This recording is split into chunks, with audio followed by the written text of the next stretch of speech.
बिस्मिल्लाहिर्रहमानिर्रहीम, इय्याका नअबुदु व इय्याका नस्तईन। आज हमारी पख्तूनख्वा की हमारी पार्लियामेंट्री पार्टी की मीटिंग हुई है, जिसके अंदर हम सब ने मुत्तफिका तौर पर एक बहुत डिटेल के साथ डिस्कशन के बाद कुछ फैसले किए हैं। हमारी जो ऑल पार्टीज कॉन्फ्रेंस हुई थी कुछ दिन पहले, उस पर जो फैसले हमने किए थे, हम उन फैसलों पर कायम हैं और हम इंशाअल्लाह उन फैसलों को अमली जामा पहनाने के लिए सरकारी तौर पर कागजात और सारा कुछ उसके लिए बराबर भी कर रहे हैं। आज की जो हमारी ये मीटिंग हुई उसमें ये फैसला किया गया कि एपेक्स कमेटी वाले वो तमाम फैसले जो अनाउंस हुए थे उनके ऊपर भी अमल दरामद कराया जाएगा, और साथ साथ ये जो आज के हालात जो बने हैं बाजोड़ के अंदर, जिसके अंदर फिर हमारे मासूम शहरी फिर शहीद किए गए, ये जंग जिसमें ऑपरेशन बार बार किए गए वो नाकाम हुए और ये जंग हम नहीं जीत पा रहे। हम ये चाहते हैं कि जो हमने शेड्यूल का ऐलान किया है अगले 10 दिन के अंदर हम 2-2 ज़िलों के करके, और इंशाअल्लाह फिर एक ग्रैंड जिरगा बुलाएंगे तमाम उन स्टेक होल्डर्स का जो कि इन एरियाज़ के अंदर हैं जहाँ पे टेररिज्म है, और उनकी फीडबैक लेके उनके बताए हुए अमल के मुताबिक हम आगे अपना एक इंशाअल्लाह एक पॉलिसी रिव्यू करने के लिए हम ये जो बैठे हुए हैं जिनकी जिम्मेदारी है कि उन्होंने बॉर्डर को क्लियर करना है, बॉर्डर पे प्रोटेक्शन देनी है, उन तक पहुंचाएंगे। इन पॉलिसियों को हम बार बार कह रहे हैं कि रिव्यू किया जाए। उसी के ऊपर हमारा फिर आज ये इजलास हुआ है,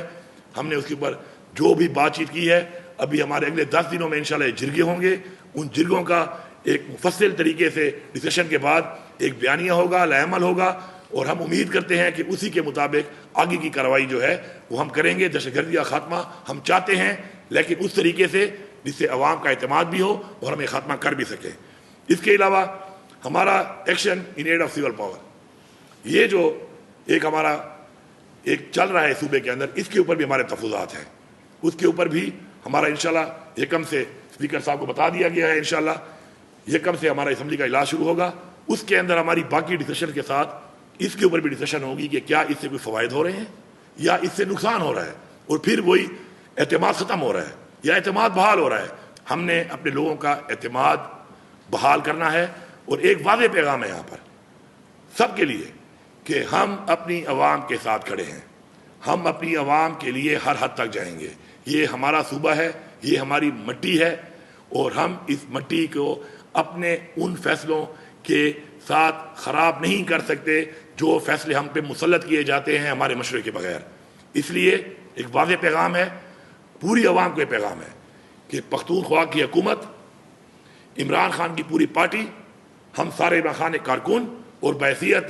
पश्तून और इस सूबे के बाशिंदे हम सब आपके साथ हैं, और इंशाअल्लाह हम इन मसलों से आपको निकालेंगे और हम आपके साथ इन मसलों के हल के लिए हर हद तक जाएंगे और आपके साथ खड़े हैं इंशाअल्लाह। इसके अलावा मैं यहाँ पे वाज़ेह एक बात दे रहा हूँ तमाम डिप्टी कमिश्नर्स को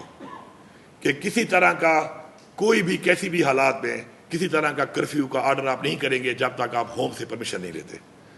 किसी तरह का कोई कर्फ्यू, कोई 144 आप नहीं लगाएंगे, उससे पहले आप होम डिपार्टमेंट से परमिशन लेंगे। इसके मैं डायरेक्टिव भी जारी कर रहा हूँ और मैं यहाँ से वाज़ेह पैगाम भी अपना दे रहा हूँ। शुक्रिया।